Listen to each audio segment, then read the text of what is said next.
बिस्मिल्लाहिर्रहमानिर्रहीम। आज हमने शुरू करनी एक्सरसाइज 3.3।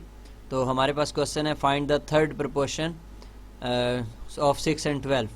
तो 6 और 12 की जो थर्ड प्रोपोर्शन है वो हमने फाइंड करनी है। तो देखें फिर कैसे फाइंड करते हैं। तो लेट करते हैं, हमारे पास x जो है वो थर्ड प्रोपोर्शन है। तो फर्स्ट रकम हमारे पास 6 एज इट इज़ आ जाएगी। सेकंड रकम जो है उसको डबल कर देंगे हम, और थर्ड प्रोपोर्शन जो हमारे पास है वो x आ जाएगी, जो कि हमने मालूम करनी है। अब हमारे पास एक फार्मूला है, ये हमने याद करना है। Product of extremes is equal to product of means.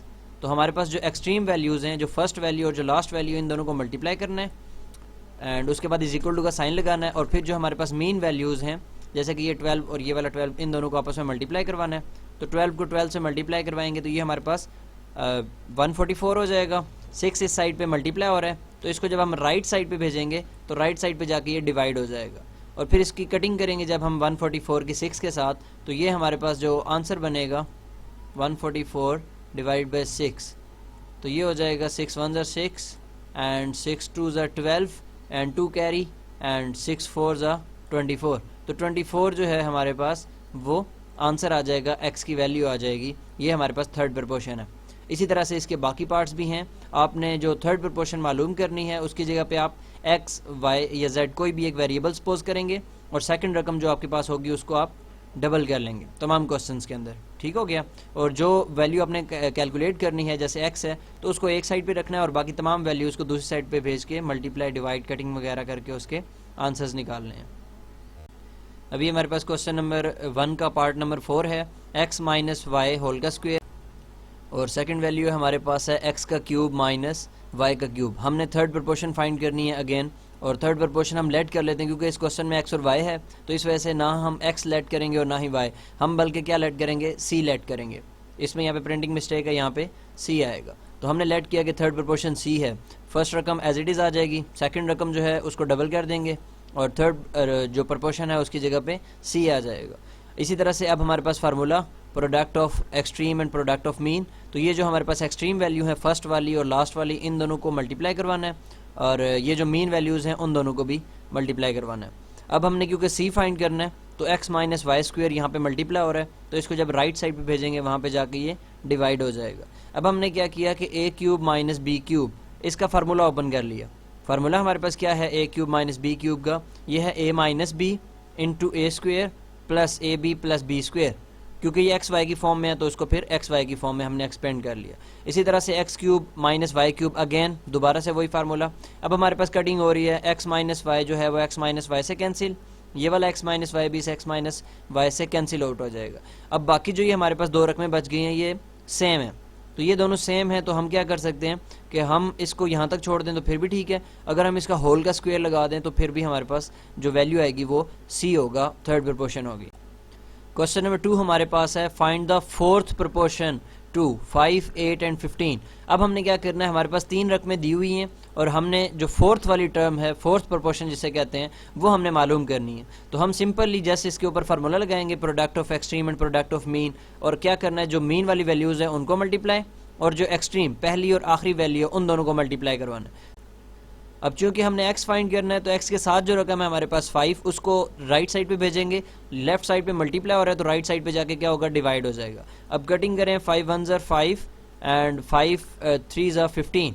अब हमारे पास यहाँ पे 3 आ गया, तो 8 मल्टीप्लाई 3, 8 3 ज़ा 24। तो हमारे पास जो आंसर आएगा x का वो कितना आ जाएगा, 24। तो ये जो क्वेश्चन नंबर 2 के पार्ट्स हैं इनमें आपके पास 3 रकमें दी होंगी, और आपने सिर्फ जो फोर्थ प्रोपोर्शन है उसकी जगह पे कोई भी एक वेरिएबल सपोज करना है और फार्मूला लगाना है product of extreme and product of mean वाला, और सिंपली आप इनको सॉल्व कर सकते हैं। जैसे ये क्वेश्चन नंबर 2 का पार्ट नंबर 5 है हमारे पास, p का क्यूब प्लस q का cube, p square minus q square and p square minus P cube plus q square. तो ये हमारे पास 3 टर्म्स दी गई हैं और हमने क्या करना है, इसमें फोर्थ वाली जो प्रोपोर्शन है उसको फाइंड करना है। तो हमने इन तीनों को लिखा और फोर्थ वाले की जगह पे c लिख दिया।